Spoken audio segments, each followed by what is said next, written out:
मुझे मेरे घर वालों की तरफ से रिजेक्शन नहीं मिली, मुझे बहुत सपोर्ट मिला क्योंकि फाइनेंशियली तो मैं सपोर्ट करती थी, लेकिन प्यार में मुझे घर वालों ने बहुत सपोर्ट किया। बुटीक मैंने बनाया है तो उसके बाद तो सबका रवैया और चेंज हो गया। ये पूरा सेटअप मैंने अपने घर के अंदर ही किया हुआ है। एक दूसरे रूम में मैं आराम करती हूँ, एक दूसरे रूम में मैं काम करती हूँ। मेरी तो एक ख्वाहिश है कि मेरी लाइफ पे एक फ़िल्म बने, हीरोइन भी मुझे लें प्लीज़। मेरा नाम दिया है और मैं एक ट्रांसजेंडर हूँ और मैं पिछले 1 साल से अपना बुटीक चला रही हूँ। सारी ज़िंदगी ये फंक्शन नहीं रहेंगे, सारी ज़िंदगी ये ब्यूटी नहीं रहेगी, कुछ तो मतलब आगे का फ्यूचर का सोच के मैंने फिर ये बुटीक का सोचा हूँ। अभी तक मुझे इसका रिज़ल्ट कंप्लीटली नहीं मिला, लेकिन अल्हम्दुलिल्लाह अल्लाह ने सर्कल चलाया कारीगरों का, वर्करों का, स्पेशली फैब्रिक का, एम्ब्रॉयडरी का, मटेरियल का, जितने भी हैं अल्लाह ताला ने सर्कल मेरा बहुत अच्छा चलाया। अल्हम्दुलिल्लाह मैं बहुत खुश हूँ उससे और काफ़ी अच्छी इज़्ज़त भी मिल रही है।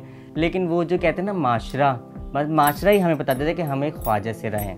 कि मैं अपने बुटीक के लिए मटेरियल लेने खुद जाती हूँ, कपड़ा मैं लेने खुद जाती हूँ। मैं एक छोटी से छोटी चीज़, धागा, बुकरम, जो बुटीक के मटेरियल वगैरह होते हैं वो मैं सब खुद लेने जाती हूँ। मेरे अच्छे कस्टमर हैं, आउट ऑफ कंट्री के भी हैं, आउट ऑफ सिटी के भी हैं और कराची के भी हैं, जो मुझे बहुत सपोर्ट करते हैं। वर्कर में मेरे 2 कारीगर हैं, एक कटिंग करता है और दोनों मिलकर वो सिलाई करते हैं। ये पूरा सेटअप मैंने अपने घर के अंदर ही किया हुआ है। एक दूसरे रूम में मैं आराम करती हूँ, एक दूसरे रूम में मैं काम करती हूँ। जब काम से थक जाए तो खूब करें आराम।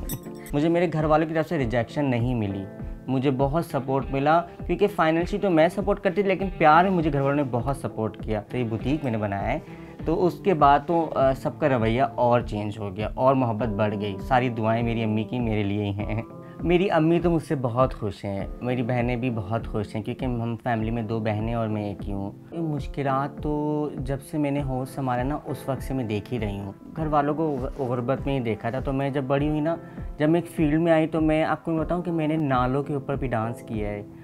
और हमारी गंदी गली थी, मैं फंक्शन से आके ना गंदी गली में सो जाती थी। गंदी गलियों में भी सोई हूँ बिकॉज कि मैं रात में उठ के आधी रात को घर पे जाऊँगी तो नीचे माली मकान, क्योंकि हम लोग किराए पे रहते थे उस वक्त, माली मकान दरवाज़ा खोलेगा, वो क्या बोलेगा कि ये कहाँ से आए हो और ये वो, मतलब वो 10 तरह के सवालात। फंक्शन में मेरे साथ ऐसी चीज़ ज़्यादती हुई है, ऐसी ज़्यादती, वो ये नहीं देखते कि मैं अपने आप को या अपने घर वालों को, मैं अपने आप को सर्वाइव करने के लिए फंक्शन कर रही हूँ।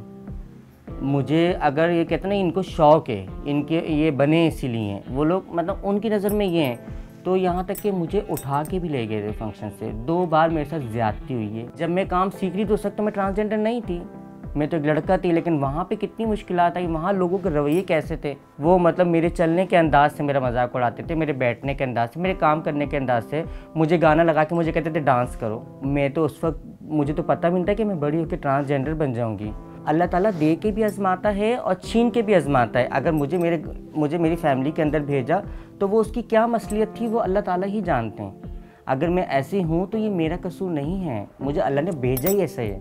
मुझे मेरे ट्यूशन पे आपा आपा बोलते थे, स्कूल में बाजी बाजी बोलते थे। क्यों बोलते थे? एक लड़के को क्यों बोलेंगे? तो मुझे वो चीज़ याद है जब मैं बचपन में भी अपनी अम्मी के कपड़े पहन के, अपनी अम्मी की वो चुटिया वाली विग लगा के मैं खड़ी हो जाती थी, शीशे में अपने आप को देखती रहती थी।